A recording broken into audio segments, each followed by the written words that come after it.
Um,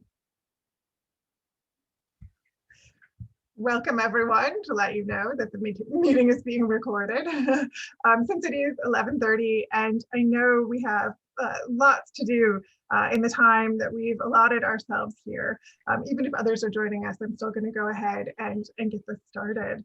So I'm Ann Lester and I'm the coordinator of the New Medieval World Seminar here at Johns Hopkins. And it is my pleasure to welcome you to our first symposium event. I would like to thank the Charles Singleton Center for the Study of Pre-Modern Europe and the Alexander Graf Humanities Institute at Hopkins, whose support made this possible. I also want to recognize Alan van den Arend, a graduate student here who has coordinated all of the Zoom tech and the registration behind the scenes. So thank you so much, Alan. And I want to thank our discussants and all of you for taking the time to read and to think with us about this fascinating text and its outre-mer context. So for now, I'm going to leave it at that and just say welcome. And I'm going to turn it over to our moderator, Dan Smale, for more formal introductions and a lay of the land, how things will run. And I'll say a few more remarks in a couple of minutes. Dan. Wonderful. Thank you, Anne. Welcome to all of you. We've just about reached the 100 mark, so it's really exciting to see all of you here. We're really glad that you could join us.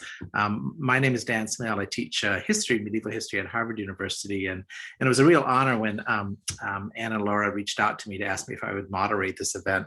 Among other things, with Laura, and in fact with Anne, I've been a co-director of a project that we call DALMI, the Documentary Archaeology of Late Medieval Europe, which is a collection of household inventories, estate inventories, ecclesiastical inventories from late medieval Europe. And I remember when Laura first began reaching out to me a couple of months ago saying, we have this absolutely amazing inventory that Anne and I have been working on.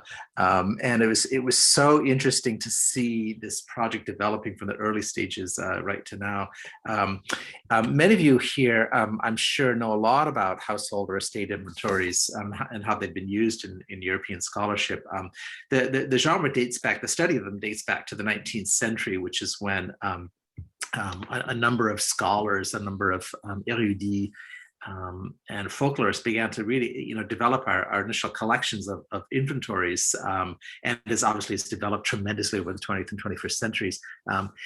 Inventories are sometimes used for social historical purposes to study the rise of consumption and patterns of standards of living, but they've also been used for just individual inventories, just for the amazing insights they give into individuals and their material cultures.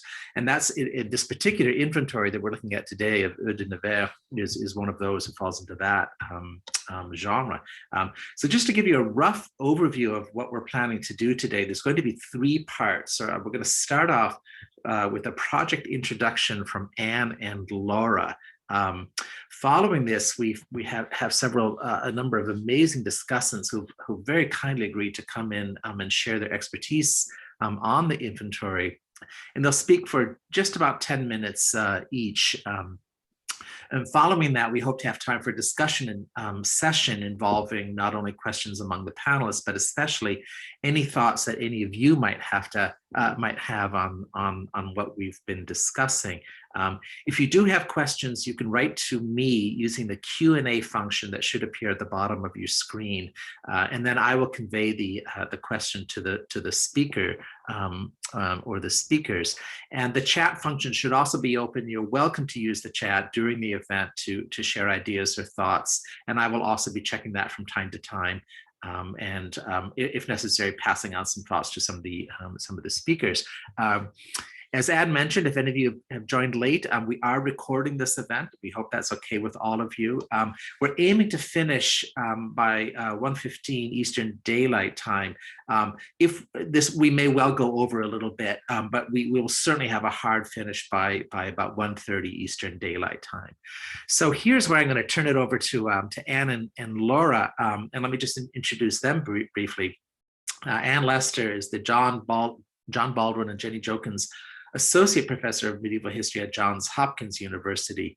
She's a religious and social historian of High Medieval France, and her most recent work focuses on materiality, gender, and the Crusades during the long 13th century.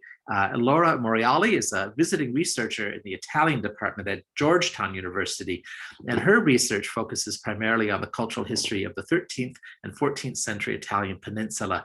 And recently, she has also been at work transcribing and translating various French language sources originating from the crusading Latin East, and she's also one of the principal investigators of the Dalmy project that I mentioned earlier. So Anne, let me turn it back over to you. Great, thank you so much, Dan. Thank you for the introduction to the event. So I just wanted to say a few words about the origins of this project and how it grew in scope. My interest in Eau de Nevers' inventory came when I first encountered a reference to the text in Jaroslav Fulda's magisterial volume, Crusader Art in the Holy Land. And I want to recognize Professor Fulda for bringing this to light for us, certainly for me. There, he offered a close reading of many of the objects in Eude's inventory and has a long set of notes that describe the parchment rolls. And I have for several years now circulated these 4 crucial pages from Fulda's book and shared them with my students and admired what students could do with the staccato references of an inventory. This past year, as Laura and I began collaborating, as Dan suggested, on ecclesiastical inventories that is part of Dan's Dalmy project, and again, Dalmy, documentary archaeology of the later Middle Ages, I thought, oh, why not just take the time and translate the text in full, and I'll use it in my senior seminar. It's in French, it'll be quick and easy. Well, as you can see, it was not quick, but it has been a delight. We initially began working on this together and worked from the 1871 edition produced by Chazot, and then began ordering images of the rolls from the Archives Nationales in Paris. And when the images arrived, and I do want to recognize the staff at the AN for their wonderful attentiveness and help in this process, we began to realize that there was much more that could be done. We also realized that admirable as Chazot's edition was, it reflected much more of the 19th century ideas of an edition or an idealized edition than the context and layout of the text at hand. So there was indeed more to be thought through. As fascinating as the parchments are, it is the contents, though, the descriptions on the page that continue to draw me into this project and to spur me to think differently about what it meant to live and to travel, to live indeed somewhat as an outsider in Acre in the 1260s. And the inventory, I think, affords the opportunity to slow down the seemingly ceaseless rounds of crusading, crusader fantasy, and exploitation associated with the Outremer, and to consider life on the ground, in the locality, and for many, a life and death away from what they knew as home. How did one make a home in the Holy Land? Who else was present? And what were the things that made domestic life familiar, exotic, and mundane? The text speaks to all of these questions and was ripe for material reading. As Laura and I worked on the text, we kept running into things and terms, ideas, where we'd think, oh wait, we should ask Caroline about this, or Maureen would totally be able to tell us what was happening here. Jonathan could talk about the landscape, Richard about some of the objects, Sharon about some of the textiles. And we just kept expanding the people that we wanted to ask questions to, hence the idea of the symposium emerged. And we're delighted that our 6 discussants agreed to read and to think around this text with us. I think Laura will say more about this, but our collaboration and being here today really also does reflect the upside to adapting to life during COVID and to scholarly work pursued in the virtual and digital realm. So I will leave off with that. The text commentary to be found on the website is really the fullest articulation of my thoughts about Eudes, the inventory, and the material Outremer. So Laura, I'll pass it to you. Thank you so much, Anne, and thanks to everyone for being here today. Now, in my short time, I'll just focus on some of the digitally inflected components of this project. As Anne mentioned, our workflow was heavily influenced by online methods, if only because the project came about and continues to exist within the COVID-19 moment. We were therefore inspired to think about how the project might benefit from computer-based tools. One of the things digital does very well is disseminate information efficiently and broadly. So our first step was to create a website where we could gather the materials and engage other scholars in our work. Now, the website, the link to which Anne is putting in the chat, includes a few things I would like to highlight. As you can see, there's a link to the text and the commentary, which I'll return to in just a moment, a page with materials and one with bibliographies from our contributors to today's symposium, and an interactive map that plots out some of the institutions found in Crusader Acker and those identified as beneficiaries of gifts from Eudes de Nevers' estate. Finally, there's an about page and a contact us form should you wish to reach out to us at a later time. But I'd like to return to the text and commentary page because it's the crux of what we'll be discussing today, and because I believe that our increased ability to access medieval documents is one of the greatest contributions to come to our field with the digital turn. Our ability to access, post, and work collaboratively on a document from the medieval past, all from the comfort of our home computers, is already having a profound impact on textual editing practices and the expectations we will bring to that fundamental exercise in our field. In the past, part of the work of the textual editor was to transmit to the reader what the reader could not see. Minute detail and fidelity were of primary importance if an edition were to be deemed reliable for a scholar who could not travel to the repository to view the original. Now, however, an image of a medieval document can sit alongside its transcription online, and changes to the keyboarded text made instantly, so that the role of the editor transcriber can now aim to be more interpretive or even speculative rather than definitive. If readers have questions about how a text is transcribed, they need only look at the adjacent screen to make their own determinations. Now, it's possible, and I think it's indeed likely, that many of you in the audience may disagree with how we've rendered what we see on in the document, or the rules that we have set out to transcribe them. And of course, we'd like to hear your concerns on that. But we've approached this work knowing that our viewers would have recourse to the images, and that their own understanding of this document would result from a dialogue between what we came to while we were working collaboratively and their own opinions about what we see on the screen. And I think that what we're engaged in today, and at this very moment, this meeting of experts across the globe, is the way of the future for textual editing, where we will gather around documents digitally to discuss, interpret, and learn from each other some of the meanings of these remnants from the past. So without further delay, I'd like to introduce all of our assembled experts, as I'm very eager to hear what they found in this fascinating text. I'm going to go ahead and introduce our contributors all at once to save on those transition times, and one by one in the order in which they will speak. Caroline Smith has a PhD in history from the University of Cambridge. Her work on the laity's engagement with crusading in the 13th century focused on the works of Jean de Joinville, and she translated his Vie de Saint-Louis for Penguin Classics in their Chronicles of the Crusade volume. She's an affiliated scholar at the Center for Medieval Studies at Fordham University, and where she continues to teach and research there. Jonathan Rubin teaches in the Department of Land of Israel Studies and Archaeology at Bar Ilan University, Israel. His research focuses on the Crusader Kingdom of Jerusalem's cultural and intellectual history, and on travel literature, in particular on Boucard of Mount Zion's Descriptio Terra Sanctae, and on Benjamin of Tudela's Hebrew Book of Travels. Richard Leeson is Associate Professor and Director of Graduate Studies in the Department of Art History at the University of Wisconsin-Milwaukee. His publications have appeared in journals such as Gesta, Speculum, Studies in Iconography, Bulletin of the John Rylands Library, and the Revue Française d'Héraldique et de Sigillographie. He is currently completing a monograph on the life and artistic patronage of Jeanne of Flanders, the unsung widow of Enguerrand IV of Coucy, who played an important role in the Franco-Flemish Wars of the early 14th century. Sharon Farmer is Emerita Professor of History at the University of California, Santa Barbara. An historian of medieval women and gender, she has worked on relations between Northern France and the globe, medieval environmental history, and forms of vulnerability among pre-modern societies. She's also one of the foremost historians of the textile production in medieval Paris, as reflected in her most recent book, The Silk Industries of Medieval Paris, Artisanal Migration, Technological Innovation, and Gendered Experience, which came out from UPenn in 2016. Maureen C. Miller is honored to be Professor of History at the University of California, Berkeley.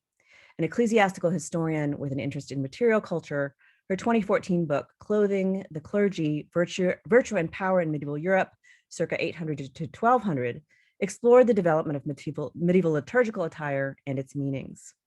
And last but not least, of course, we have Andrew Yotitsky, who is professor of medieval history at Royal Holloway, University of London. He received his PhD from Yale University and has taught at the universities of Oxford, Lancaster, and London.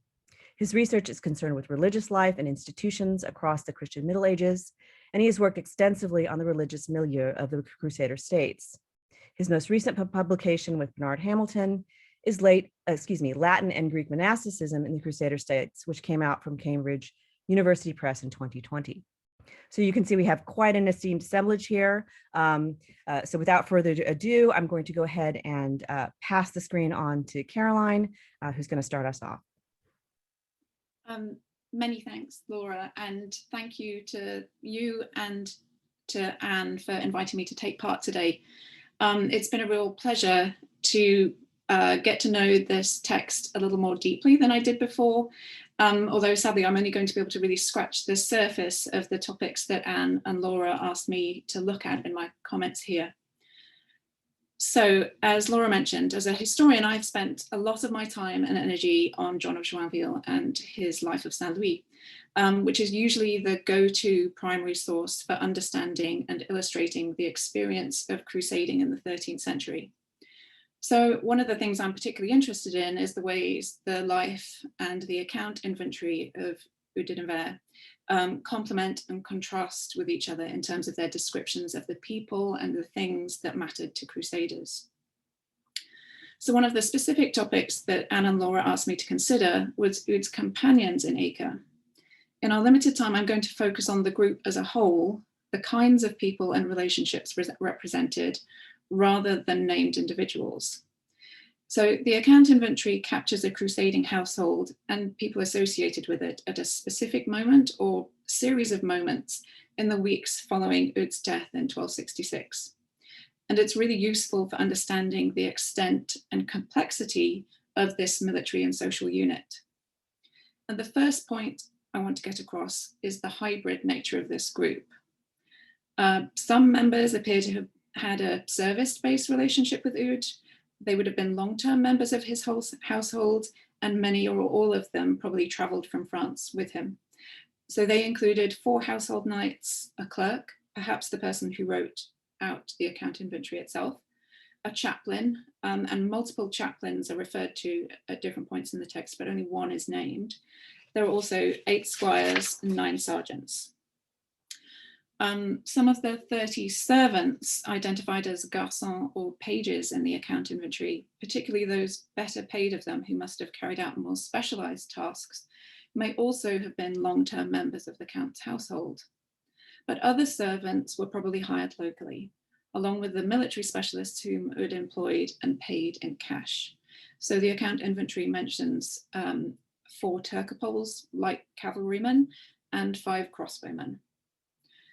Eudes' extended contingent also included knights who were not directly in his service. So, for example, he made payments to 2 knights to support their own small retinues, and one of Eudes' own household knights was himself the leader of a small retinue that the count supported financially. A similar arrangement, if I'm understanding the account inventory correctly, seems to have been in place with Erard of Valery, who was named in various sources as a partner with Eudes in his crusading enterprise. But while Erard must have had his own substantial retinue of knights, he was in part funded by monies from Eudes. The account inventory lists substantial funds owed to him for his pay.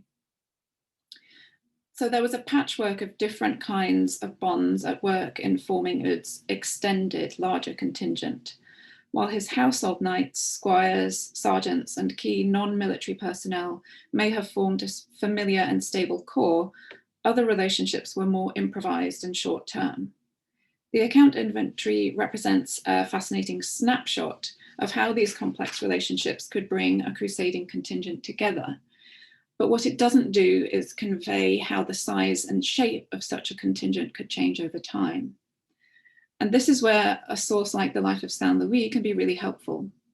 Now, of course, the nature of the military engagements John of Joinville and his companions engaged in while in Egypt during Louis IX's First Crusade was very different from that which Eudes and his contingent would have anticipated. The scale of the losses within John's contingent due to battle, disease, and captivity were extreme. And when he arrived in Acre in 1250, he had to rebuild his household and the military unit he commanded. And through the pages of the life, we can see him hiring servants, taking unfamiliar knights into his service, negotiating with the king over how other knights should be supported and assigned. It's a helpful counterpoint to the account inventory of Eudes' executors because it reminds us that Crusaders' military and social units were not permanent or static. Rather, they were subject to the vicissitudes of conflict, travel, and of life in general. And this was very obviously true for Count Eudes' contingent itself. After his death, all the people listed among his personnel would have seen their bonds of service, employment, and obligation shift, and the groups they belonged to would have been reassigned, broken apart, or even dissolved completely. The life of Saint Louis is also an instructive counterpoint in offering glimpses of the kinds of tasks some of the non-knightly members of Eudes' contingent may have performed. If you're interested, I have put together a selection of examples which you should be able to find on the project website, but the richest of these concerns the new servant that John hired as soon as he reached Acre. This man made himself useful by going to find coifs, combing John's hair, carving meat at table, and arranging lodgings and bathing facilities. We don't get a clear sense from the life, though, of the real size and makeup of the group that accompanied John at different stages. Priests, cellarers, and even poultry minders and others feature when they help with the telling of a good anecdote. But John's story of the crusade, like his household, really revolved around knights. The same was true of Eudes of Nevers' contingent.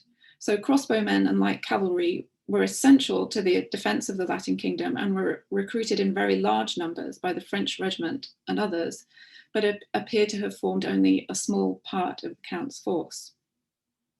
The knightliness of Eudes' contingent is important to me in considering the rituals, practices, and necessary equipment Anne and Laura also asked me to think about.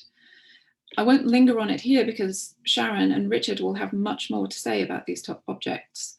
But the fine cloth, elegant outfits of clothes and items made of silver, gold, and precious stones that Eudes had with him were perhaps as necessary to these men as their weapons and armor, as a means of carrying their status with them across the Mediterranean. As well as being useful in lieu of cash, these things could be used to display status and offer hospitality, or gifted as demonstrations of largesse. John of Joinville offers a great example of this at work in his gift of cloth and fur to the Empress of Constantinople, so that she could have a dress made after she was shipwrecked. The inventory of Count Eudes' possessions reveals that such men almost certainly had fine cloth and furs to hand, ready for such an eventuality. Valued objects and rituals of gifting also feature in the distribution of rings and other precious items to Eudes' followers. It is tempting to imagine that these were physically given by the Count himself from his deathbed. And in their commentary on the text, Anne and Laura raised the possibility that Erard of Valery received objects other than a ring because he was not present on the day of Eudes' death itself. The objects that the Count might have given in person are ones that could be worn: jewels, a cameo, rings. These things would already have power as mementos of Eudes and of the recipient's presence with him in the East and at his deathbed, and as symbols of the ties of friendship and obligation that bound the Count to the closest members of his household and knightly colleagues. It's appealing to me to think that the power of the objects themselves could be enhanced by the intimate physical act of Eudes touching the recipients as he personally gave his gifts, placing a jewel around a man's neck, pinning a cameo to his clothes, or in the case of the rings, placing the gift not only into the recipient's hand, but perhaps onto his finger. I think Eudes and his companions would have thought of all of these items and others as necessary equipment, but when we think of that term in relation to knights, the objects that first spring to mind would be horses, weapons, and armor. The rule of the Templars gives us some idea about what you would expect to be included under that heading. And the rule stipulated that every knight brother in the order should have 3 or 4 horses, a hauberk, iron leg coverings, a helmet, a sword, a shield, a lance, a mace, a surcoat, an arming jacket, mail shoes, a dagger, bread knife, and a pocket knife. I think that the account inventory mentions all these items or ones that may be equivalent, with the exception of the sword, shield, and lance. I'm also not sure whether the horses listed were heavy war horses, as the ones the rule might envisage, but we don't have time to think about that now. What is unthinkable, though, is that Eudes would have been on crusade without a shield and a sword, and probably more than one sword. We know that John of Joinville had multiple swords with him on crusade. So what happened to them? And of course we don't know, but it's very likely that when the account inventory was begun, they had already been set aside for special treatment. And it's important to remember here that these documents deal only with the count's possessions on the day of his death. And there's some evidence that suggests that people dying of illness typically disposed of much of their property before they were in extremis. So perhaps he had given special items of military equipment to knightly friends or colleagues he was particularly close to. And evidence for such gifts being possible comes from the will of the English Lord Hugh de Neville, drawn up in Acre the year following Eudes' death. This document is a really interesting counterpart to the account inventory. While Hugh did not lead an extended contingent like Eudes, his core household also included knights, a chaplain, a clerk, servants, and others. To his knights, Hugh planned gifts of jeweled buckles or rings, and one of them would also receive his small sword. Another man, whom Hugh identified as mon valet, was to receive a horse and all the armor befitting a gentleman.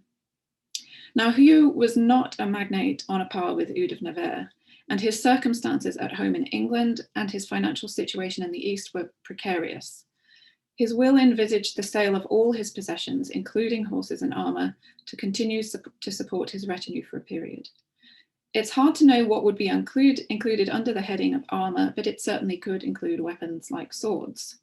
If his closest knightly companion was to get his small sword, there must have been a bigger and perhaps more treasured one too. If needs must, perhaps Hugh was ready for such a sword to be sold, but this may not have been his preferred outcome.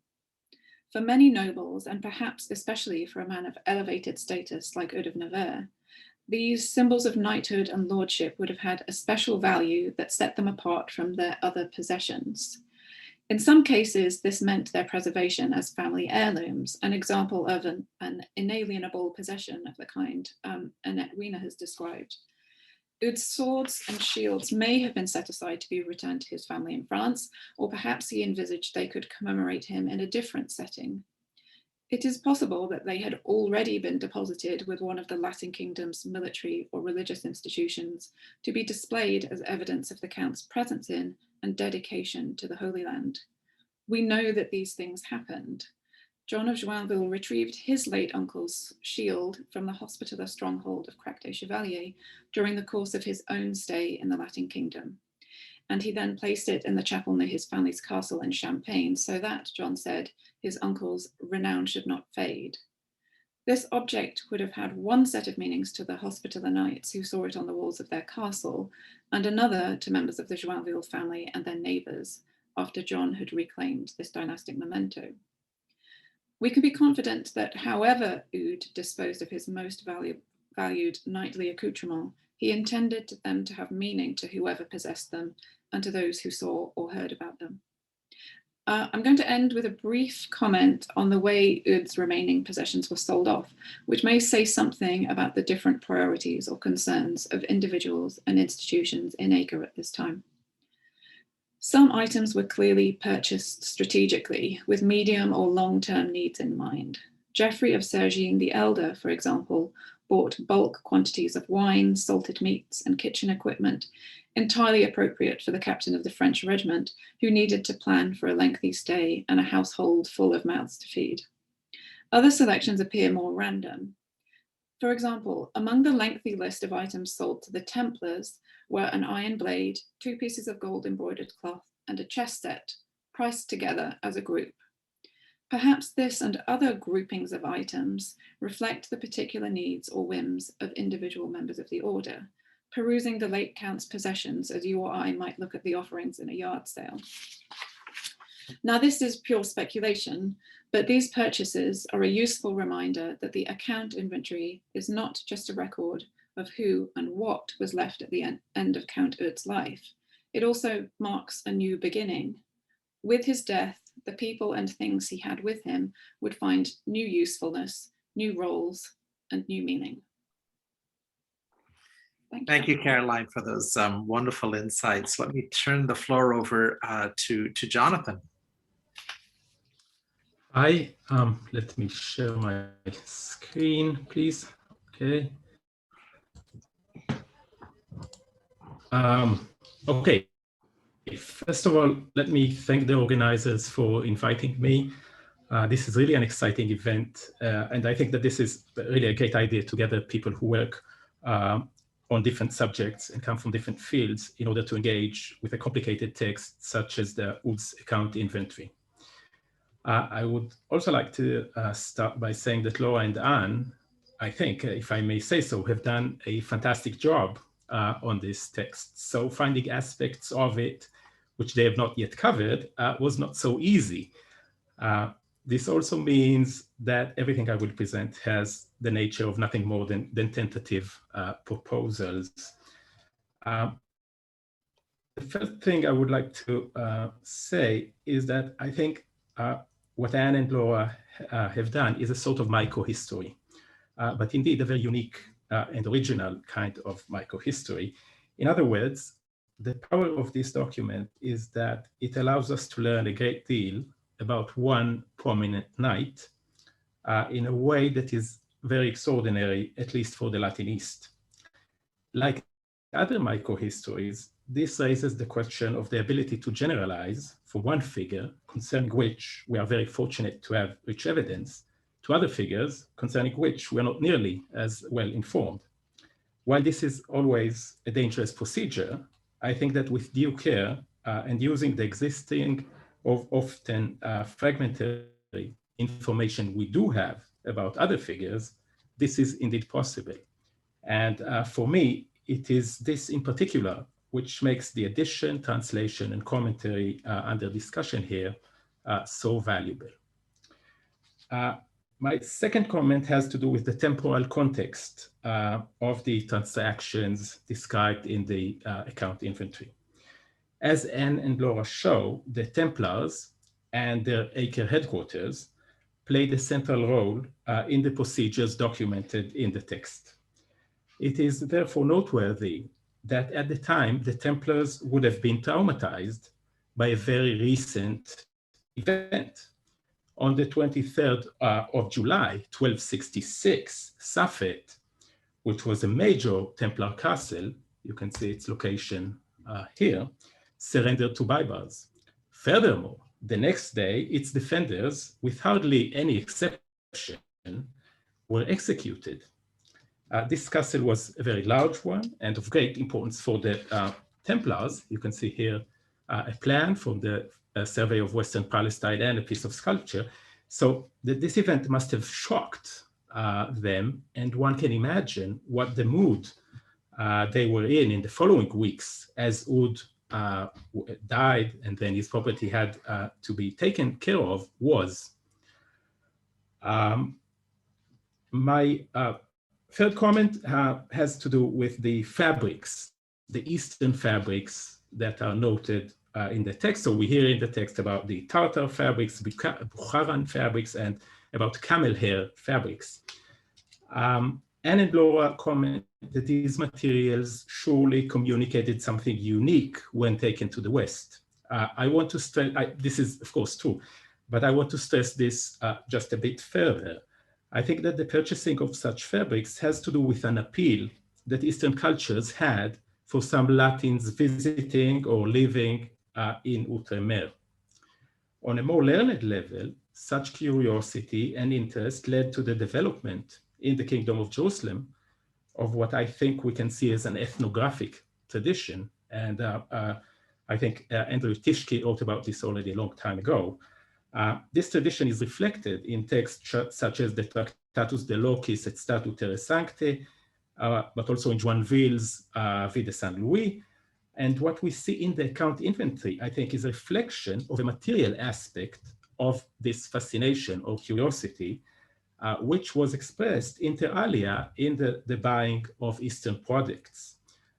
In other words, contrary to what people may assume, there was among the Latins who spent time in Outremer a significant degree of interest in Eastern cultures, and this was sometimes expressed in passages devoted to Mamluks or Mongols or Armenians in Latin and French texts, and sometimes reflected in the buying of Eastern materials or materials perceived Eastern or something like that. My next comment has to do with the mention of books in the account inventory. One of the books which the text says Oud had is mentioned as Les Romans de Lorentz, and Laura and Anne note that Jaroslav Folda suggested that this was something like the Guérin Le Lorrain, and that Oud brought this text with him from the West.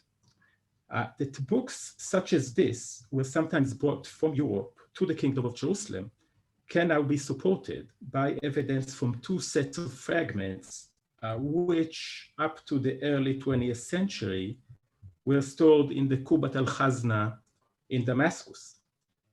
The first of these sections from the Fabras, a late 12th century chanson de geste, and you can see it here. The second set of fragments includes parts from the Enfants Godefroy. As Giannini and Minervini in a very recent paper show, these fragments do not share any graphophonetic or lexical characteristics of the French of Outremer. We thus have here a strong piece of evidence showing that French books have been brought to Outremer from the West by crusaders, pilgrims, or settlers. And this supports the argument that this was also the case with Oud's copy of the Romans de Lorentz. Finally, I have a few brief comments concerning figures, specific figures mentioned in the account inventory. The inventory mentions a horse that belonged to a certain Jacques Vidal. This must be the same person as Jacques Vidal or Jacobus Vitalis, who was in fact a French knight holding a fief in the kingdom, serving as marshal, and renowned for his juridical expertise. The inventory also mentions a brother, Etienne de Sissi, and I think that I found him. He's probably the same person as Stephen of Sissi, the Templar Order's marshal in 1261, 1262. Later, he was in charge of the province of Sicily, Apulia, and served as a member of the delegation sent to escort Theobald Visconti, later Pope Gregory X, from Acre to the papal court. We know that he was in Italy in 1265, and that he was then supposed to return to the Latin East, but there is a lacuna in charter evidence concerning him between 1265 and 1270. So quite possibly, the inventory adds significant evidence as to his whereabouts in 1266, which is really wonderful. I mean, it's another piece in the puzzle regarding this person. The inventory also mentions a certain Salamon de Safouri and Lyonnais de Tabari, or Tabarier. Tabarier is a form of Tiberias, or it could also refer to a village not far from Acre. And Safouri is likely to refer to Saphoria, a considerable Frankish site not far from Nazareth. As noted in the commentary, the great majority of people in Oud's service were not permanent residents of the Latin East. These two appear to be noteworthy exceptions to this, and it is therefore unfortunate that there is, at this moment at least, nothing more that we can say about them. So to conclude, I hope these short comments contribute something to this discussion, and thank you for the opportunity to take part in this very exciting undertaking. Thank you very much. Thank you very much, Jonathan. So now we'll hand the floor over to Richard. Okay. Let's see.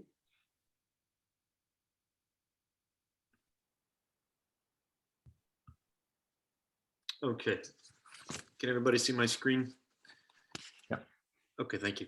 I'm grateful also to Anne and Laura for the invitation to imagine the possessions of the Count of Nevers. It has been fascinating. I will echo Jonathan's disclaimer about tentative proposals, but that being said, I'll concentrate on a few of the luxury items that Oud possessed, beginning with the drinking cups or goblets recognized in the account inventory by the terms cup and hennep. These are very common objects in Western European testaments and inventories of the 13th and 14th centuries, but the terms are often used interchangeably. Changing tastes led to different configurations, meaning it can be difficult to picture the shape of any particular goblet with precision. In Oud's account inventory, however, there is some consistency where vocabulary is concerned, perhaps a feature of the document's evaluative function.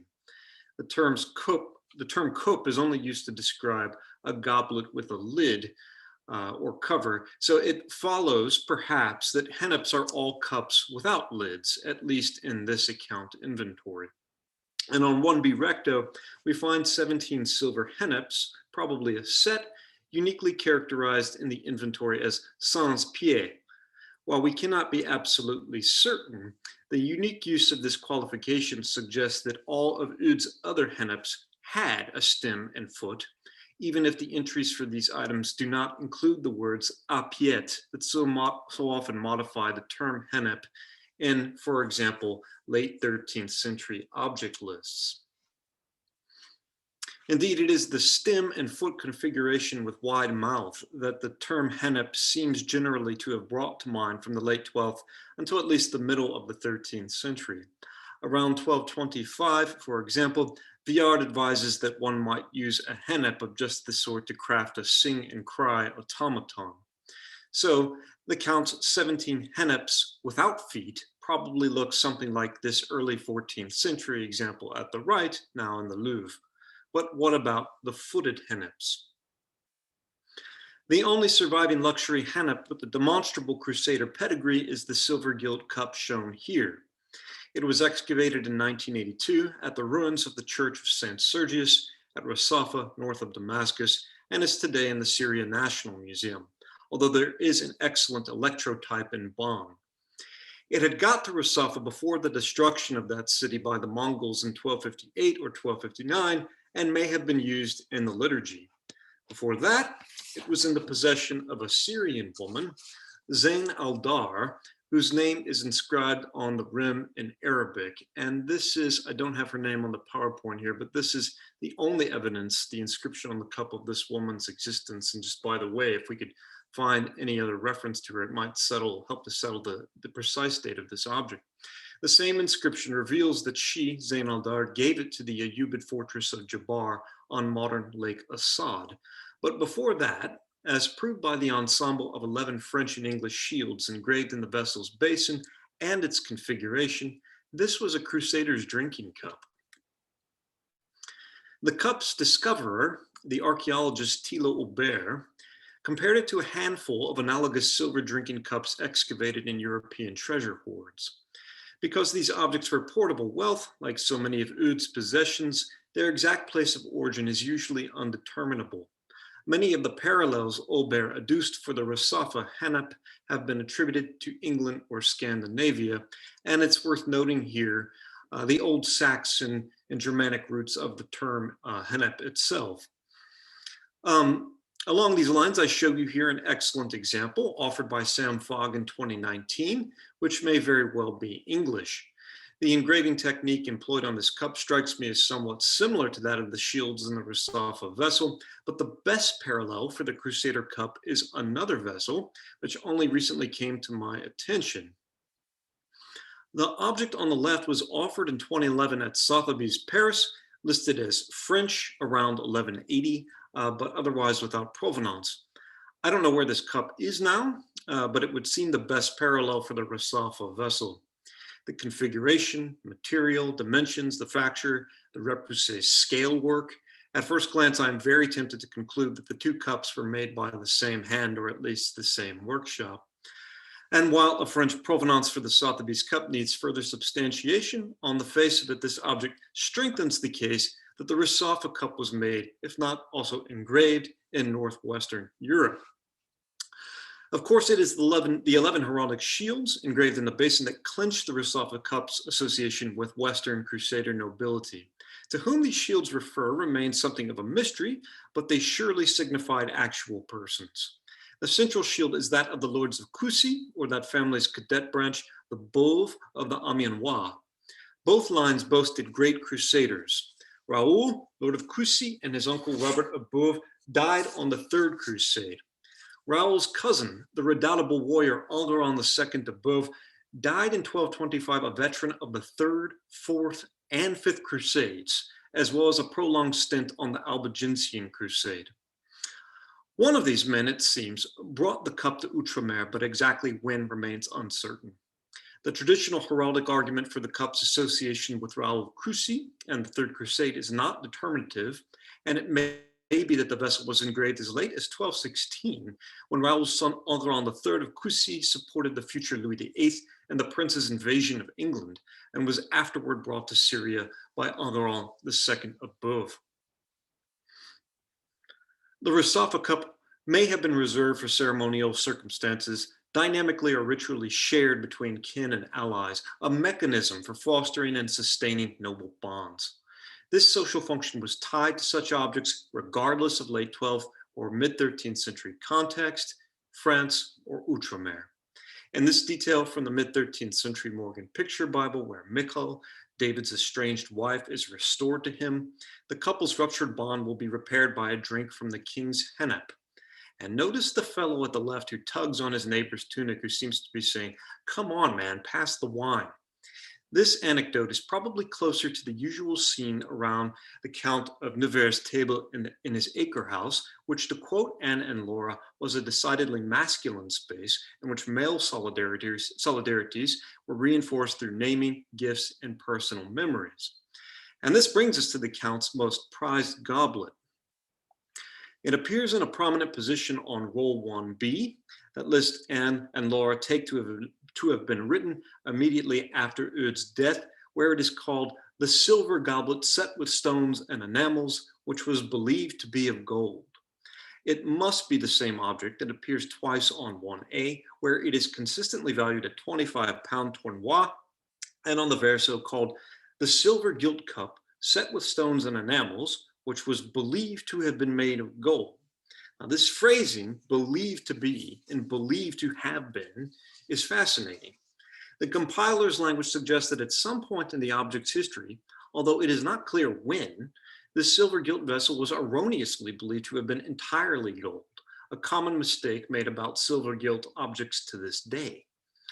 This may be an indication that the cup was not a bespoke object, but rather inherited or perhaps even purchased in Outremer. Along with the next item entry on 1B, where a superscript addition doré serves to clarify that a covered goblet or cope is not only silver, but gilt silver. Such language might reflect a kind of initial shaky reckoning with the material realities of Eudes' prized objects that took place immediately after his death.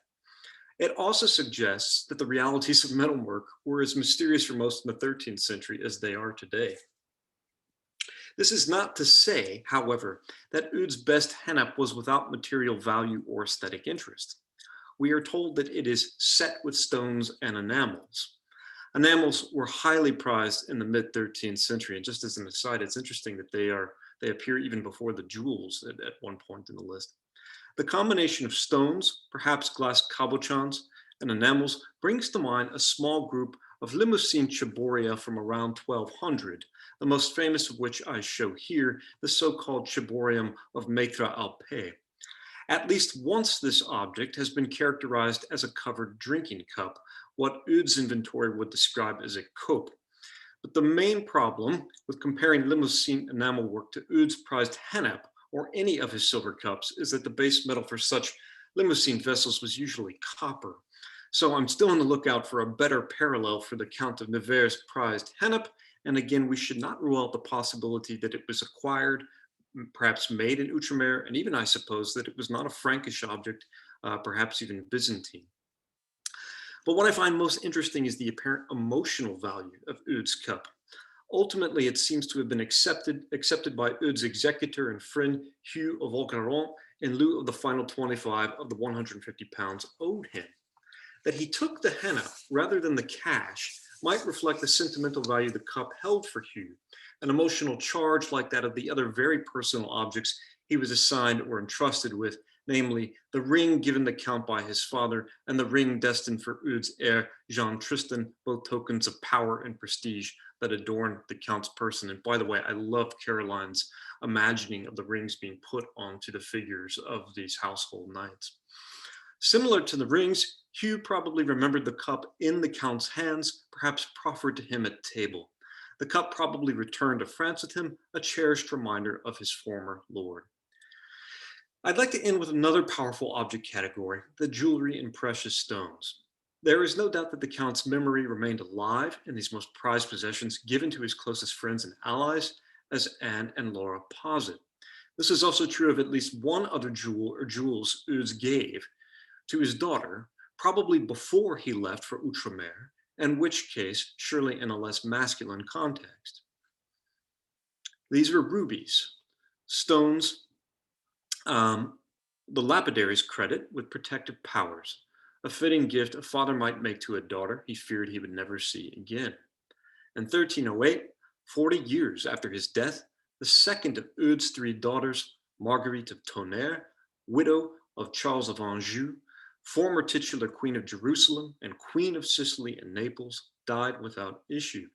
We have her testament, in which she assigns her jewels and books to her nieces and nephews. And just like her father's account inventory, the first jewel designated is a sapphire, which the queen gave to her late husband's daughter from his first marriage. She probably looked upon her as her own daughter. But the next jewel or jewels she gave to her niece Jeanne, the firstborn daughter of her late sister Yolande, whom in 1288 had married the grandson of Raoul of Coucy, the putative owner of the Rassafa cup. Small world, right? The item reads, "To Jeanne, Lady of Coucy, my niece, my small rubies that my father had given to me."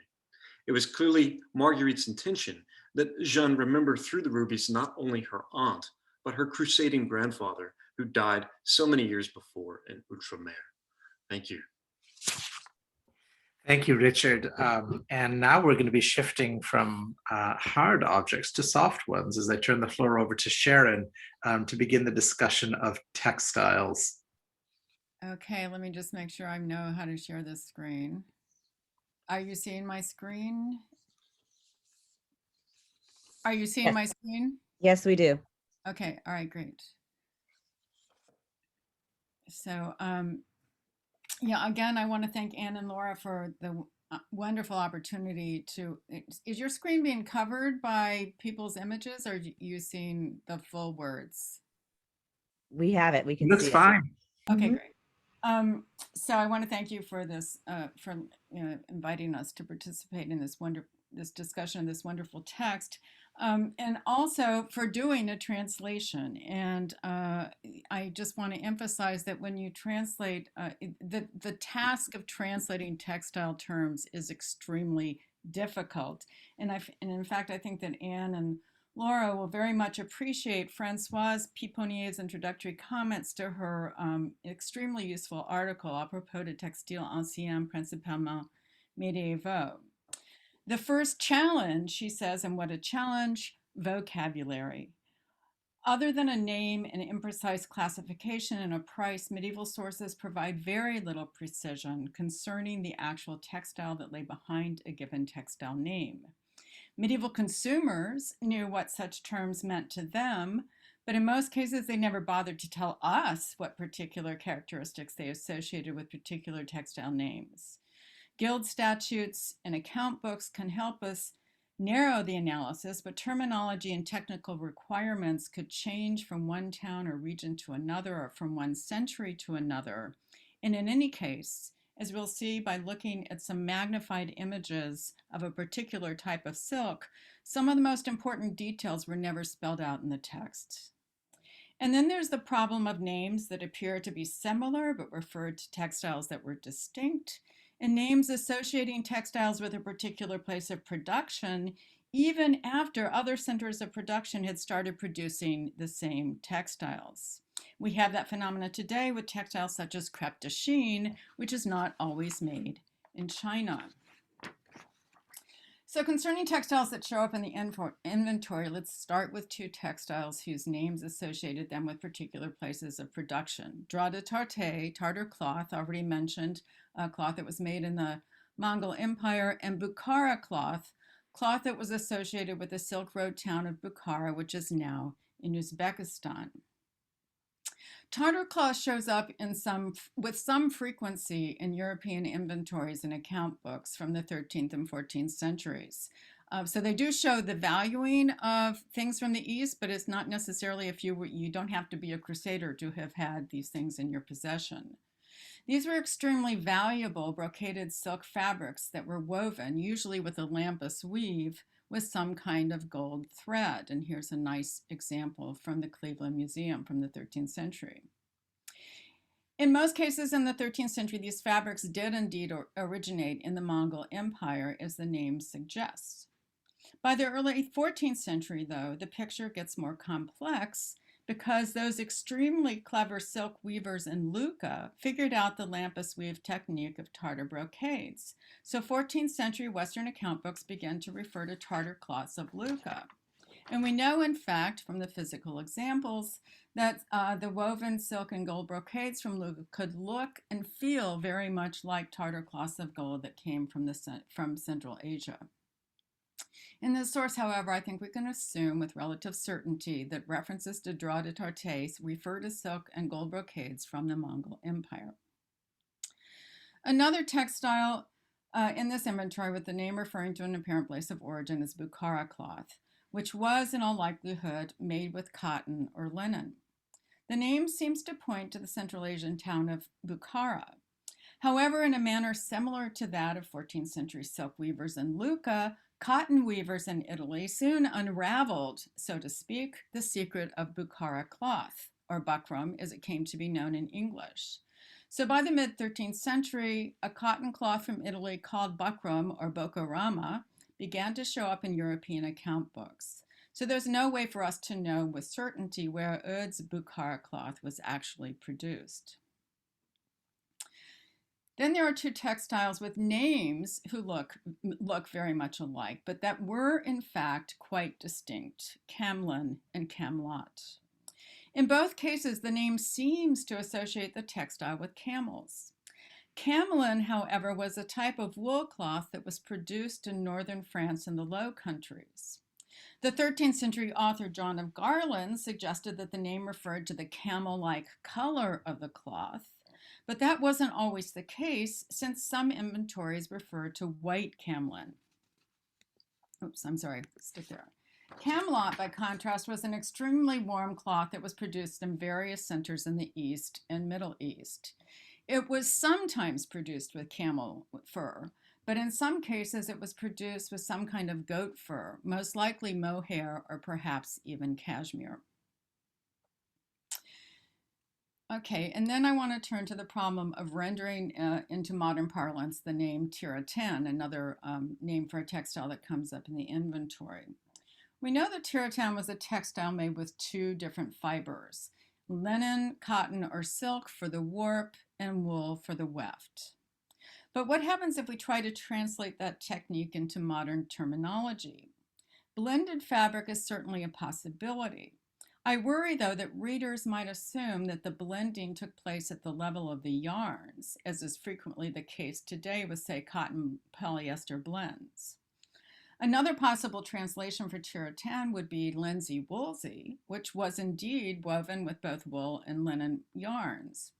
But we often associate linsey woolsey with homespun cloth from colonial North America, and that association would degrade the quality of many medieval tartans. Like linsey woolsey, tartan often wove together linen and wool yarns, but tartan was not homespun or cheap or rough. Indeed, it appears in the inventories of queens and in the account books of the highest level of the French aristocracy, and it often garnered extremely high prices. It was valued as a cloth that was comfortable to wear in the summertime. So my preference in this case, and indeed in a lot of cases when it comes to textile names, would be to preserve the medieval term in italics and to provide at the first instance of the term a footnote with a physical description. I would be inclined to do the same thing with the name sandal, that is to preserve the name in the translation. In translating sandal as taffeta, Anne and Laura have picked up on an association that has existed since the 15th century, when sandal came to be defined as a particular type of taffeta. Like taffeta in general, sandal was a type of silk that was woven with the simplest of weaves, the one over one under weave that we call tabby linen, or in fact, taffeta weave. But before the 15th century, sandal and taffeta seem to have been clearly distinguished from one another. The 1328 posthumous inventory of Clemence of Hungary, for instance, included some garments that were lined with sandal and some that were lined with taffeta. What then distinguished sandal from taffeta or from other forms of taffeta? Written evidence helps us begin to answer that question. Aristocratic account books tell us that sandal was a lightweight silk fabric frequently used as a lining for summer clothing, and that it was always dyed in a single color. Guild statutes from Lucca indicate, moreover, that the dyeing of sandal always took place after the cloth had been woven, rather than immediately after the yarns had been created, as was the case with many other textiles. Juxtaposing this written evidence with physical evidence, textile archaeologist Sophie Desrosiers has come up with a compelling argument that explains why sandal had to be woven before it was dyed. And her argument points to the fundamental difference between sandal and other forms of taffeta. Let's take a look then at the white silk support textile that lies underneath the green embroidery threads here on this 14th century purse. Here's a close-up of that image, and you begin to see the support textile. The other support textile is linen, but right here it's silk. And here's a magnified image of that same section with the silk support textile. The warp in this image, which runs vertically, has a slight Z twist. But the weft, which runs horizontally, has no discernible twist. The absence of any discernible twist on this and other pieces of lightweight medieval plain weave silk provides the key to understanding why sandals had to be woven before they could be dyed. That's because in order to properly dye silk fiber, you need first to cook it. That is, to run it through a hot bath treatment in order to completely remove the gummy substance called saracen, which the silkworm had produced in order to hold the cocoon together. When silk yarns have no discernible twist, but have not yet been woven into a textile, it is the saracen that holds the yarns together. If you try to cook untwisted yarns and dye them before you weave them, the yarns will simply fall apart and turn into a horrible tangled mess. It is the weaving that provides stability to the untwisted yarns so that they can then be cooked and dyed, or in the case of this particular textile, it's been cooked but not dyed. Most twisted silk yarns, by contrast, were and are cooked to remove the saracen right after they've been twisted into yarns, and then they are dyed before they're woven into a textile.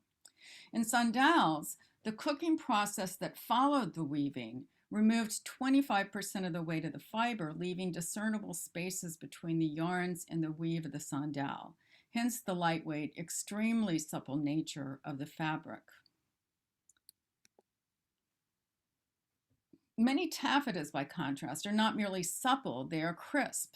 We know in these cases that the yarns are tightly twisted and that they've been cooked and dyed before being woven. Thus, these kinds of taffetas have body. Taffetas come in various weights and with various kinds of yarns, and 15th century sources indicate that it's indeed appropriate to label sandal as a type of taffeta. But if we subsume the term sandal into the term taffeta, we lose the specificity of the textile. And I think most modern audiences would end up picturing the textile more like along the lines of the crisp taffeta in this lovely dress.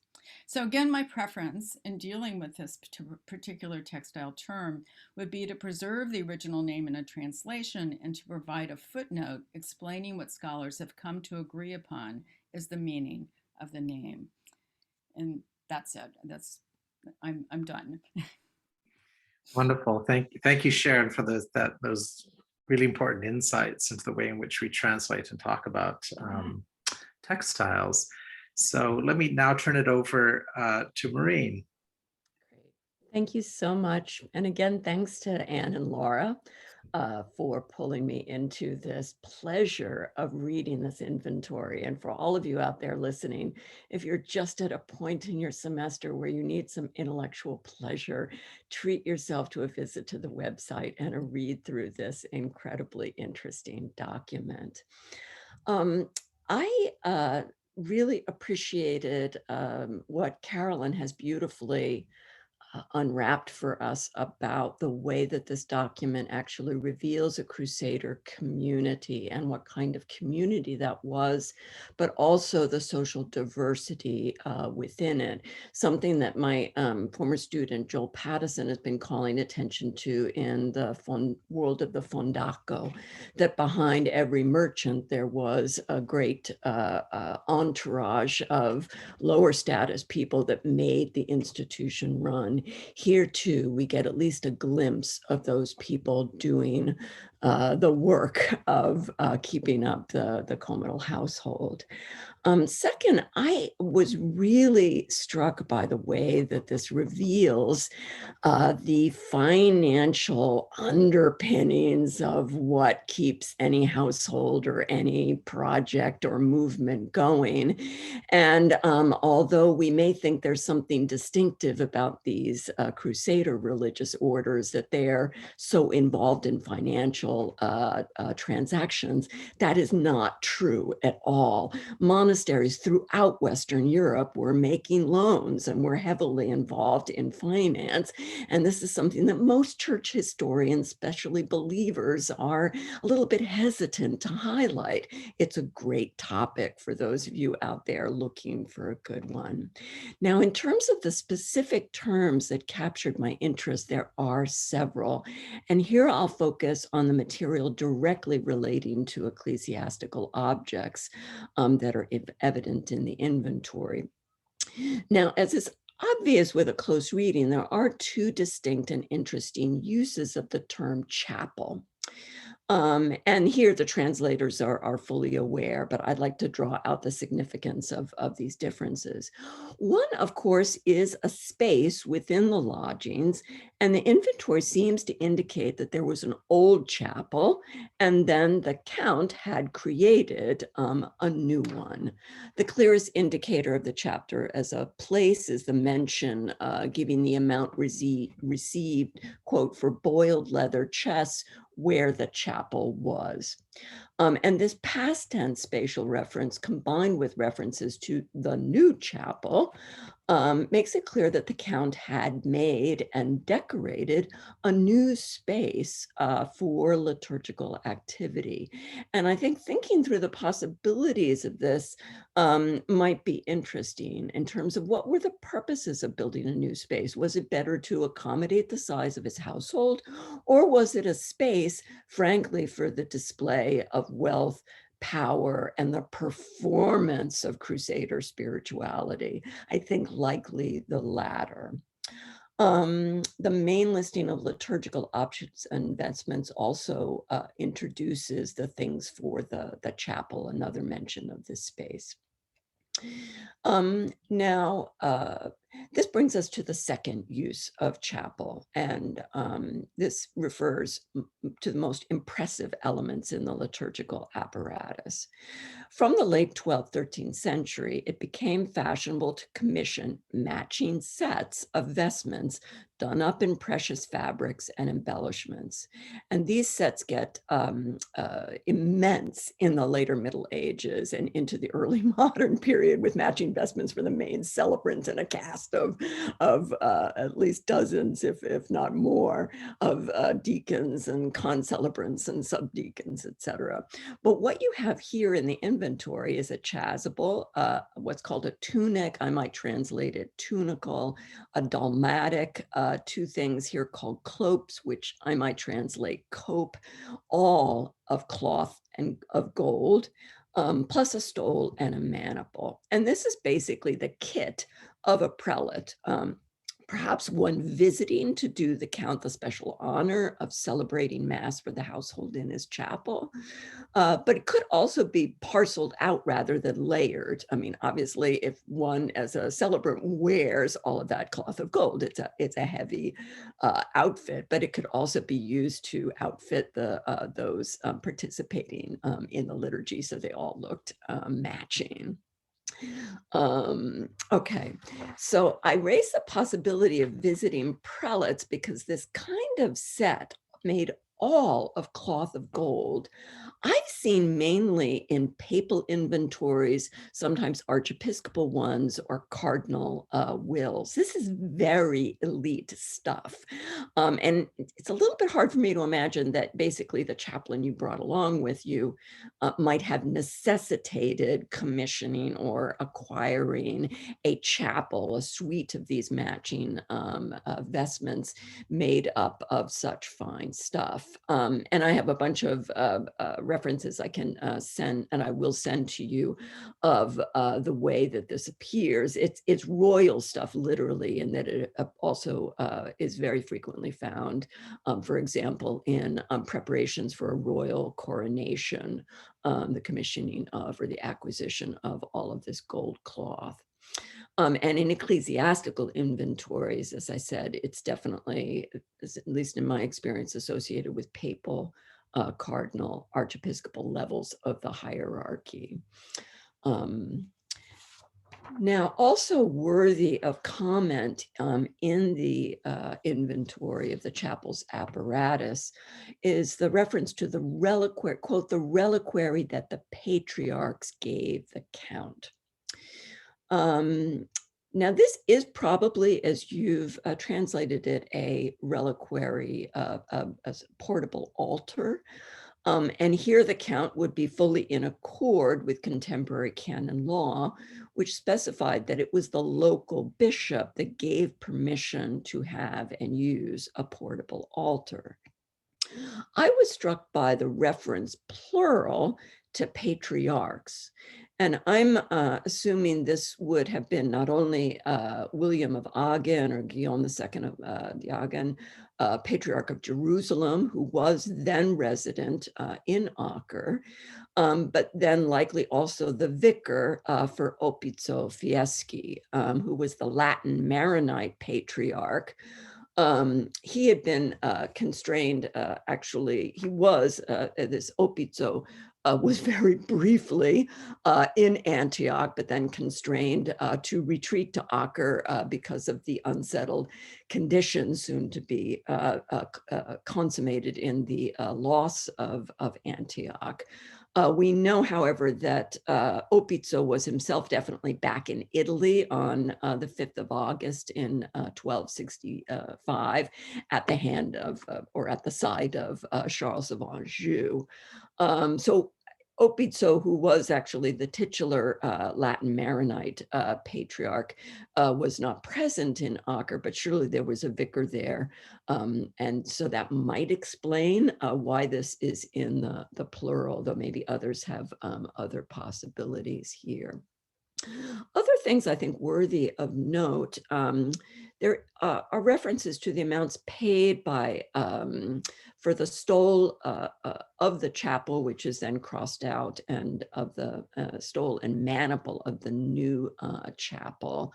And it's in a section, it's in a space right next to the silver box that's their chest, it's a purpose to be taken to Citeaux.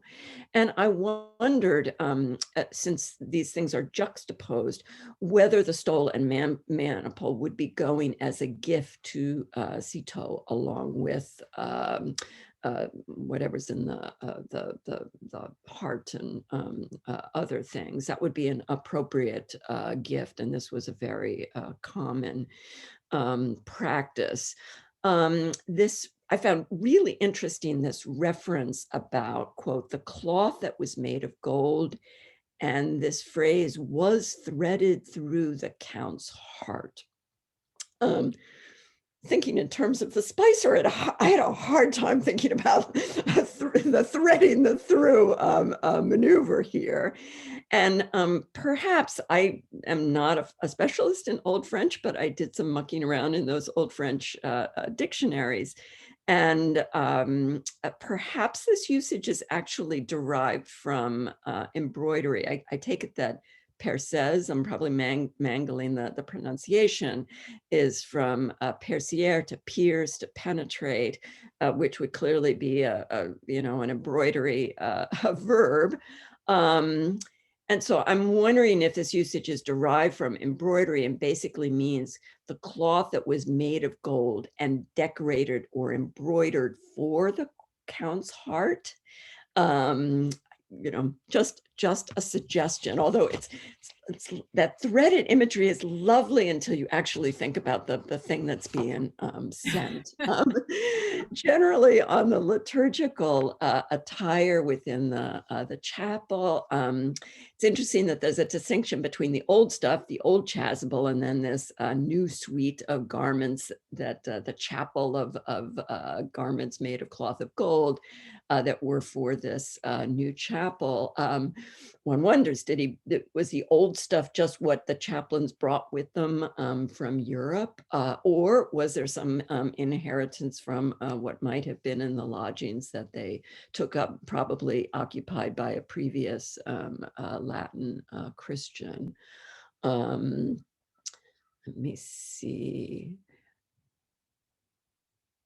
In terms of the amount of liturgical attire, it's not a lot from the perspective of ecclesiastical inventories, but here I think the situation that this is a sort of temporary community explains the limited number of pieces of liturgical attire. Because when, of course, we look at ecclesiastical inventories, these are from institutions which have been given and have collected stuff over centuries. And so you get just a lot of high numbers of chasubles and the lesser sorts of albs and amices and things like that.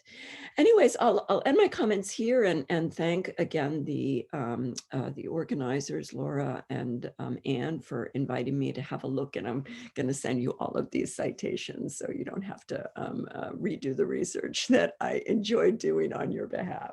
So thank you so much.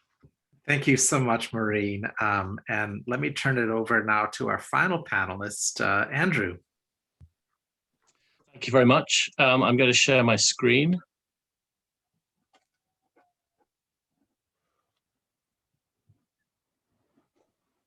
And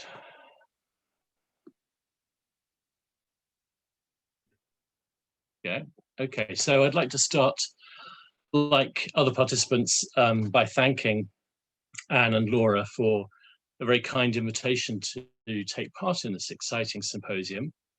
I don't think I've ever been in a symposium quite like it. It's really wonderful.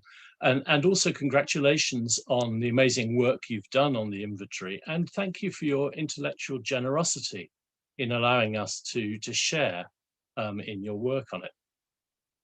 So I've been asked to think about the religious institutions listed in the account inventory as recipients of bequests, and also about the religious landscapes of the Holy Land as revealed in the document. So I thought I'd start with a reflection on the urban landscape of Acre. Acre, of course, quickly became, after 1191, not only the new center of the Kingdom of Jerusalem, but also the gathering place and refuge of many of the religious houses that had lost properties in Jerusalem and elsewhere in the Holy Land as a result of Saladin's conquest of 1187. And even after the temporary restoration of Jerusalem and some other territories to the Franks from 1229 to 1244, not many of these religious houses opted to return there. So the result was that Acre was a city crowded with religious institutions of considerable variety. Dennis Pringle's corpus of churches in the Crusader Kingdom lists about 80 churches in Acre, give or take a few temporary chapels. And these 80 comprise parish churches, monasteries, convents, hospitals, houses of friars, and some other perhaps less easily definable institutions. It'd be interesting to know how that figure compares with other towns of a comparable size in the West. Towns could have, of course, quite large numbers of churches. I believe I'm right in thinking that the estimate for Norwich in England in the 14th century is well over 50. And I'm sure that there are participants in this symposium that can supply figures for other towns in the same kind of period. The overcrowding of Acre and its effects are well known from early 13th century sources.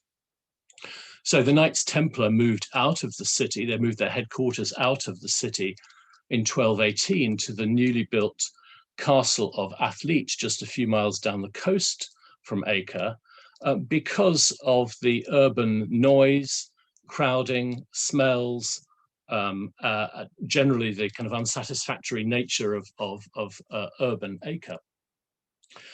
And Jacques de Vitry, the Bishop of Acre from 1216 onwards, famously describes delivering homilies in the streets of the town crowded with tenement houses that were so close together that people in the upper floors of the buildings on either side of the street could reach across and touch one another.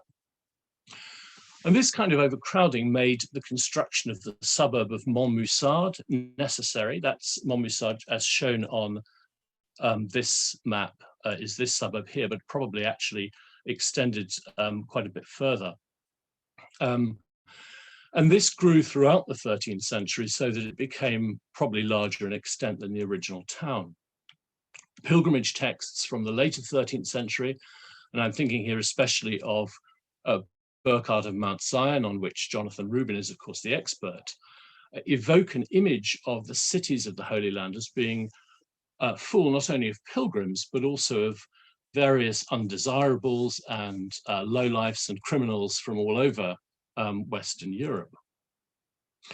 But Acre is unique not so much in the quantity or even variety of types of religious house, as I think in the tensions that arose from the relocation of religious communities whose raison d'etre lay very specifically elsewhere, notably, of course, Jerusalem. So what we have in Acre in the 13th century is a large group of churches and religious communities that had no reason to be there other than that the city was, in theory at least, a temporary refuge until the reconquest of the Holy City. But by the 1260s, the prospects of the recapture of Jerusalem on terms that might enable such relocation were receding. And so these communities had become a permanent feature of this urban landscape. Alongside these institutions We also have communities and orders that had been founded in Acre since 1187, and of course the parish churches that belong to the diocese. Tensions over ecclesiastical jurisdiction and property boundaries naturally arose in circumstances where the senior ecclesiastical figure in the kingdom, the Patriarch of Jerusalem, whom of course Maureen has just been talking about, and the chapter of the major religious institution, the Canons of the Holy Sepulchre, were long-term temporary occupants of another bishop's diocese. Okay, so turning then to the list of bequests in the inventory, I think the list poses some puzzling questions. The churches selected, and I've listed them here in the order in which they're given in the inventory alongside the map, which I've taken from Anne and Laura's commentary. The churches selected are mostly, but not all, located outside the city centre. So the old city, or the original town of Acre, is here around the bay, and Montmoussard stretches up to the north and to the east. So many are in and around the northwest part of the city in Montmoussard, and there's a question of why that is. I wondered, first of all, whether the order in which the churches are listed might help us think about the selection itself, but the order doesn't actually appear to follow any particular route. An obvious comparison can be made with the list of churches and other religious institutions in the French text, the Pèlerinage et Pardon d'Acre, which dates from between 1258 and 63. And on this slide, I've put those churches that are in the Pèlerinage and in the account inventory in bold. I don't know how well that comes across, but most of the churches in the inventory are also found in that pilgrimage text, and they should say the Pèlerinage text lists these churches with the indulgences that are due or that can be claimed by pilgrims who visit them. There are many more texts in many more churches in the Pèlerinage text than are in the account inventory.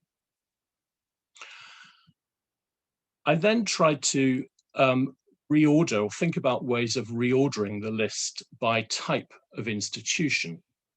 And there are various ways in which one can do this. And what I'm suggesting in the next few slides is just one way of doing that.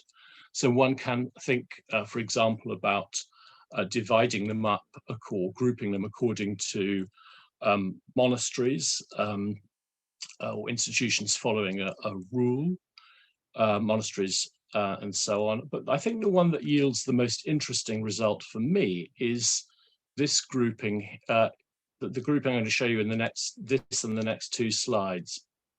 So these are the institutions in the inventory that are monasteries unique to the Holy Land, founded in, and if we might say, belonging to the Holy Land. And then, so there's 6 of those, and then churches and hospitals in the inventory that are, again, unique to to Acre, or to the Holy Land more generally, but mostly to Acre. So these are the parish churches and hospitals. And then, oh, apologies, what we might call international orders or houses of international orders that happen to be in Acre. The Franciscans, Dominicans, the other friars, and major hospitals such as the Hospital of St. John. One of the things I was trying to think about was which of the institutions listed Eudes might have been familiar with before coming to the Holy Land, and which he could have known only really from his time in Acre. That's not, of course, easy to determine, and it's likely that there are some of the latter in each of the 3 groupings that I've created. even among the international houses, how well and in what circumstances might Oud have known before coming to Acre an institution such as the Hospital of St. Anthony, which, if Pringle is correct in identifying it with St. Anthony of Vienne, was a late 11th century foundation that may only recently have founded a hospital in Acre. But at any rate, it's a rather obscure hospital. Thinking about the groupings also raised other questions in my mind. The first question is the absence of the really major Holy Land institutions from this list. I'm thinking here of the canons of the Holy Sepulchre, the canons of the Templum Domini in Jerusalem, of Mount Sion, the monastery of Notre Dame de Josaphat. In other words, the really big religious institutions that own the most property in the Holy Land. They're all a significant presence in Acre, but none of them seem to be on this list of bequests by Oud. Then if we think about the churches, the parish churches, there are 3 or possibly 4 of these, if Notre Dame de Vamit, which is unidentified, is a parish church. But why some parishes and not others? The choice of Saint Elide is perhaps explained because it was a local cult based originally in the Auvergne, might have been known to Oud or his followers. But why, for example, the choice of St. Demetrius, a parish church in the center of Acre near the bay, but not the parish church of St. Andrew, which was a much more prominent church, a prominent landmark located at the tip of the Cape. I think the presence of hospitals in this list of benefactors is also significant, a number of hospitals, partly a function of how many relatively small such institutions there were in Acre, in a city that must have been full of pilgrims for many periods of the year. But partly also, I think they probably have to be taken as a reflection of Oud's personal piety. It's worth also noting Oud's favor amongst the established Holy Land monasteries for female houses. If we take these 6 the 6 monasteries or convents, the uniquely Holy Land monasteries, 5 of these are convents for women. That's St. Anne, St. Lazare of Bethany, St. Crux, St. Mary Magdalene, and Notre Dame of Tyre. And those 5 include one, St. Crux de Carpita, which is listed in the inventory as Carpitra, is a really quite obscure house, an example of one that I think he would be unlikely to have known before before being in Acre. And my final observation is that none of the religious houses favored by Oud is associated with any of the major Holy Land shrines.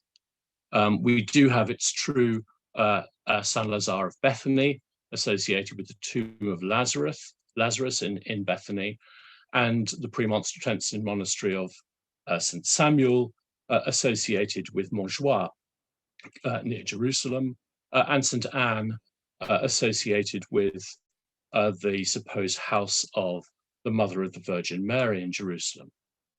But otherwise, none of the institutions named are the guardians of any of the major shrines in the Holy Land, and that struck me as being noteworthy.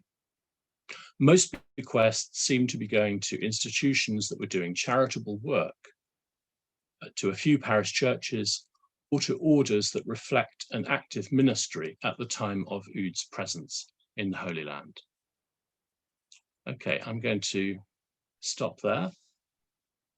Wonderful. Thank you, Andrew. Thanks to all of you. Perhaps a round of applause, silent applause for everyone here. I've been watching Anne and Laura taking careful notes and thinking amazing thoughts as we've been moving along through these amazing remarks. We have time for just about 15 minutes of questions from you.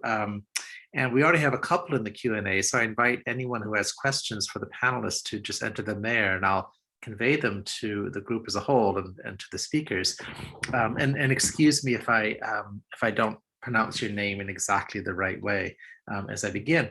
I'm going to begin with a question from Chris Fadel, who's interested in the 11 rings from Le Puy, the Ennio du Puy, and is very curious to find out what those are all about. So I imagine this is a question that either Anne or Laura might want to address, or possibly also Richard. I'm going to defer to Anne and Laura on that one. I've been thinking about it for the past 5 to 10 minutes now since it showed up, but I'll confess I didn't concentrate on those 11 rings. Yeah, I can start us off by saying this is one of so many things that Laura and I puzzled over and stumbled on, and it kept appearing throughout the inventory and the account, right? And they kind of appear as a suite and are rarely separated. I think we debated a lot over whether or not they were given out individually, as Caroline had talked about, but then they appear at the end still as these 11 rings. And Laura, as you were the one who kind of dug around the most ardently to figure out what the Puy had to do with these rings. So, well, you know, it seems to be the start of a kind of tradition, because I guess rings from Le Puy show up after this, and everyone seems to refer back to this inventory as the beginning of it. We talked a little bit about, you know, it's how they were portable wealth, and they could potentially have been given out to people. Say if someone wanted to go off and do something somewhere else, they could carry the ring along with them for portable wealth. But that was just, you know, an idea, and so we don't know. We don't know. I was thinking maybe Caroline might have some ideas, but I don't want to put her on the spot. But it does seem to be a sort of magical set of rings that they carry around or something. Yeah. Yes, I don't have any special insight into the Le Puy rings. And I don't, yes, I think it's not clear, is it, how or whether these relate to the rings that were given out? And as Anne mentions, they still seem to be referred to as a set towards the end of the inventory's production. So no, I don't know. I mean, the only rings in the account inventory that seem to have a more specific provenance or significance are ones that are entrusted to Hugh of Ogeron to be carried back to Nevers, because as family heirlooms, basically, one that is specifically identified as to be as the sort of rightful possession of whoever is the Count of Nevers. And I think there's another one that was a gift from a Duke of Burgundy or some other prominent figure. So I think those are the only rings that we really know any details about their special significance. Thank you. We have 3 more questions, and I hope we can find time to squeeze them all in. The next question comes from Laurel Wilson, and it's about livery. And I'll just read it out. In the story of William Marshall, it is said that on his deathbed, he commissioned liveries for his knights because his knights had a right to them. Is there anything similar in the inventory or anything else that might relate to the issuance of livery? And I imagine Shara or Maureen might want to comment on this. If you have any thoughts about that, we'd love to hear them.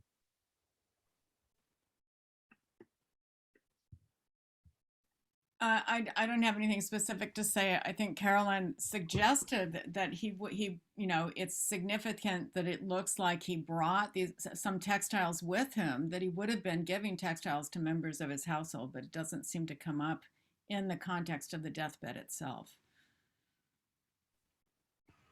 There is an example from Joinville of liveries being made.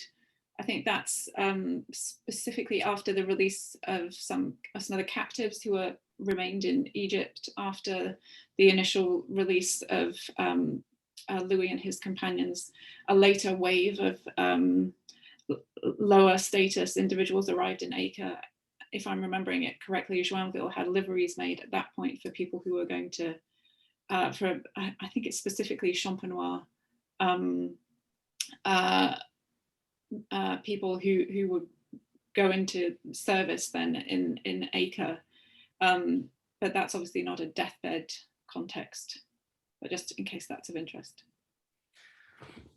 I'll just add again, we did, you know, this is one of the many things we puzzled over, all this unfinished cloth that appears, and the idea that, as you were saying, Caroline, at the start, that these households changed their makeup for all kinds of different reasons, whether people died in various, you know, skirmishes or battles, and you had to sort of replenish your household and therefore be able to dress them accordingly, or whether there were other intentions. And I think with some of this cloth, as well as the rings, it's very interesting to think about objects traveling from one cult or one set of association, a cult in the Puyi, to the east, and then either returning or staying there, and sort of having all their associations tag along with them. Yeah. Wonderful, thank you. Catherine Beebe had a very specific question about the steps that you took to create the project's online environment, and any technological details that you wanted to pass on. That one's for me. I don't think, you know, it was a WordPress site, and then the Carto is what we used for to create the map. And then otherwise, we just embedded these wonderful contributions that we have from our participants, just using a WordPress plugin. So, but it's, you know, I think it's a wonderful place for us all to meet. The digital side is, I'm sorry, and also we use From the Page for our transcription, and that's also embedded in the WordPress site. The transcription and translation platform is very easy to use, and I recommend it. And I think the next question over in the chat side was from Sarah McNamara, and this is Caroline for you, and to anyone who touched on the emotional significance of these objects. And the question is, how do we press further on this? It is obviously important to speculate, but is there evidence of a more secure kind for effective scenes of deathbed giving of rings, or the sapphire one around the neck, etc.? Perhaps scenes from contemporary romances, as a thought that Sarah throws out. Oh, there may well be. There may well be. And I am not familiar enough with the romance tradition to come up with any suggestions off the top of my head. But the emotional significance of these objects is obviously something that it can be hard to get at from texts like the inventory.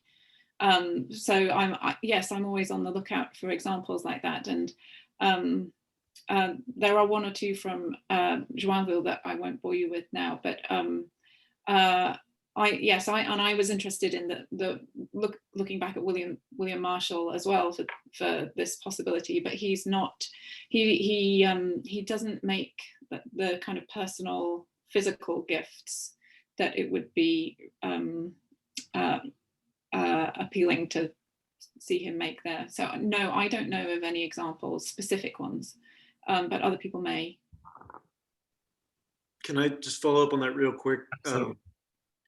Sarah, thank you for that question, because I think it's obviously something a lot of us are interested in. And when Anne and Laura invited me to participate, I hadn't really put two and two together that, this grandfather of the person I'm writing about right now, this book project, was indeed the same as the account inventory. Yeah, I'll say I think I had a kind of vague notion of it, but then to kind of understand this moment in 1266, his death, and the passage of 40 years, it's just inevitable that these things, especially they have that kind of designation. This is what my father gave to me. That they had that they packed that kind of emotional punch.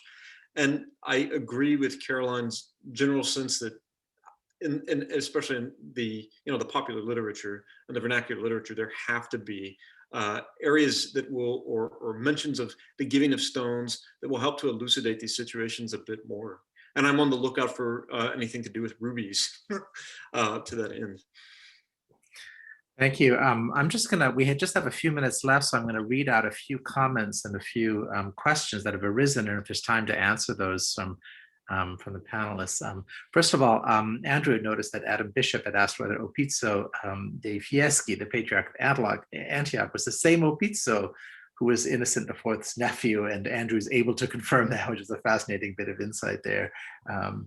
And Charlotte Crouch had commented that Eudes was given a ring by Henry III of England around the time of the Treaty of Paris, and was wondering whether this is one of these rings that actually shows up here, which is a fascinating insight. Thank you, Charlotte. A couple of questions. Linda Patterson had noted she was fascinated to see fish scale cloth on the website. And noted that the team editing the Siège d'Antioche have encountered this as an exotic material, supposedly in Bohemon's tent and women's clothes. So is this something made in Accra? And can anyone say anything more about that? And then finally, in the Q&A, there's a couple of open questions, one from Peter Stabel. Is there a change in material culture in Accra as the Latin kingdom is coming under increasing pressure from the Mamluks? And Hussein Fancy asked, I'm interested in some of the medicinal items, the castoreum, the beaver's testicle, the serpent's tongue, and the vial for balm. Any thoughts that you can share about those? So if anyone would like to respond to any or all of these questions, I just invite you to speak up. Maybe just a general comment with regard to materia medica, because I think it's worth pointing out that in Acre, indeed, we know that there was a market for these kind of things. We have actually two texts that include lists of materia medica which was bought and sold in Acre. So I don't know, I haven't looked up specifically for these items, and I don't think that we have them in these lists. But we do know that this was something that was sold and bought. And I also had this thought that perhaps the reason that they were not sold, I mean that they remained not sold by the end of the transactions, is because there was a market in Acre. So you didn't have to buy an old snake tongue, because you would have been able to buy a fresh one just in the market. So it's just a thought, but there was certainly a materia medica market in the city. Do you know if you have familiarity with the fish scale cloth that Linda Patterson had asked about?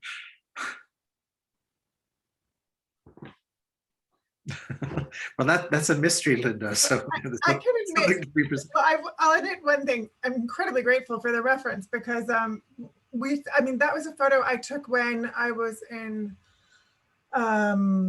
Munster in the museum there, and I will go back to my tag, but I don't think the provenance is Eastern at all. It just seemed to illustrate well some of what we were talking about. And I can just add a little bit in reference to Hussein's question about, I think that the castoreum there, and what we've translated, I think correctly, as beaver testicles, which was part of a not uncommon suite of things, particularly in the West, of items that would kind of travel together. And our best suggestion was to think of it as a kind of Crusader's first aid kit. I mean, the balm is there too, which I think, you know, the idea is that it might be used to treat a kind of wound. I think that there are all kinds of speculations about what beaver's testicles could have been used for. If you Google it, I've spent a lot of time going down many rabbit holes, some fruitful, some less so. But and I noticed that Sean Loritz has noted that castoreum is also used in perfumery. Animal-based aromatic materials were extremely popular at this time in both the Islamic and Latin Christian worlds. Any thoughts, response to Peter Stabel's question about change of material culture in Accra in general? This would not be just the inventory, but the inventory set in a broader context. Any thoughts that people would like to share about that?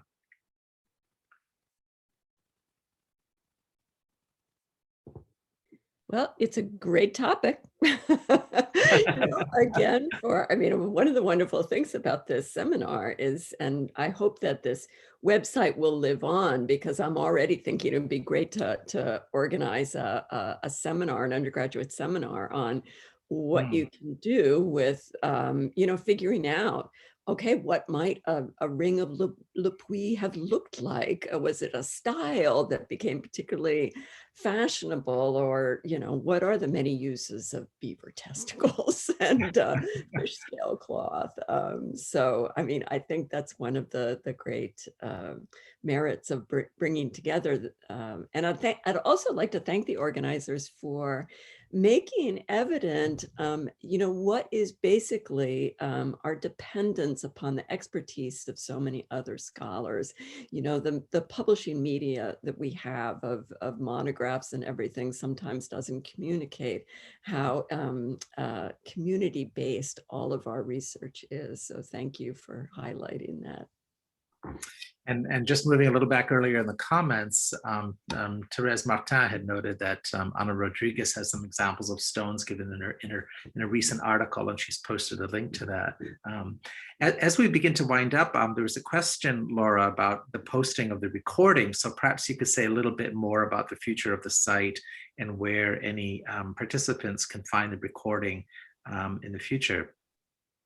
Indeed, you know, we have no plans to turn the site off. You know, unfortunately, with a lot of digital materials, things, you know, get out of date, but for, you know, we'll be keeping it up for the near future and thinking about, you know, how the site might live on, perhaps in tandem with a printed version of the translation and commentary and all that.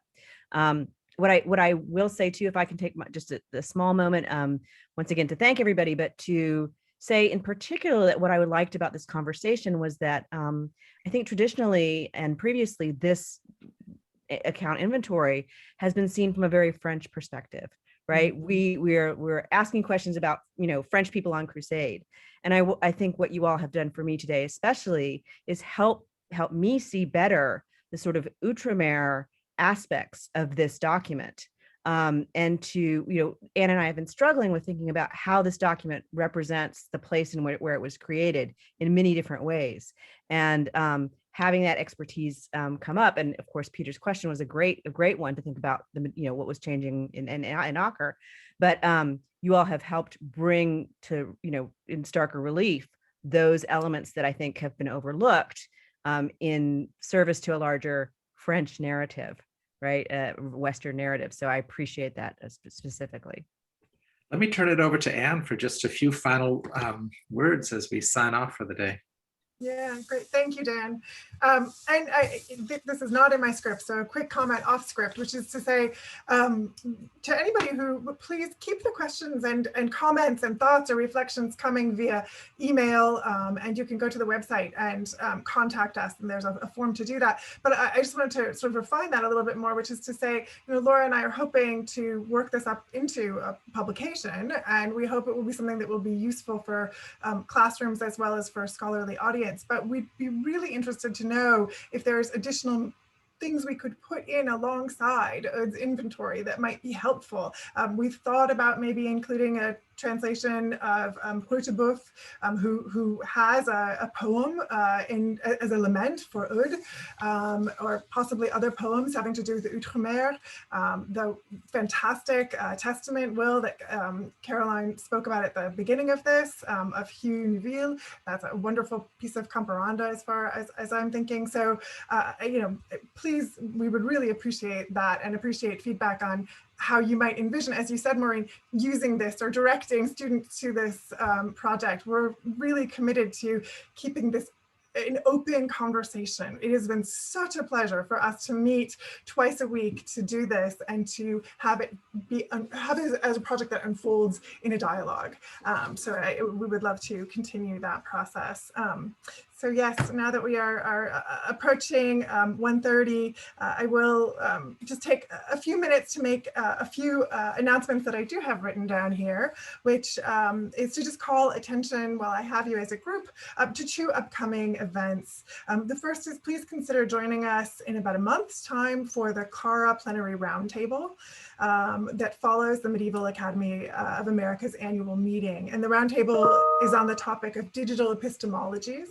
And this will take place on Sunday, the 18th of April at 11 o'clock Eastern Daylight Time. And there we'll hear more from Dan and from Laura, as well as a number of other scholars who've been working digitally. So those who have questions or want to hear more about the possibilities, particularly how people have been working in the time of COVID, I think that'll be a wonderful event. Also, I'm going to shamelessly put in a plug for the newly formed Medieval World Seminar at Hopkins. And if anyone listening would like more information or want to hear more about events that are being put together, please send me an email and I'll add you to our growing email list. We already exist on Facebook as a page, and we might have a Twitter handle coming soon. But please know it's there, and we plan to continue to reach out. So finally, I want to please ask you all who are still here, attendees, and us together collectively, to join me in thanking this brilliant panel of discussants that we've compiled here together. Caroline Smith, Jonathan Rubin, Richard Leeson, Sharon Farmer, Maureen Miller, and Andrew Tatowski. And I want to thank Dan Smale for moderating, and just thank you for attending and for all of your questions.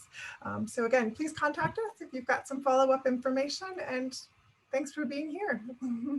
Take care. Goodbye. Thank you, everyone. See you in good Thank time. you.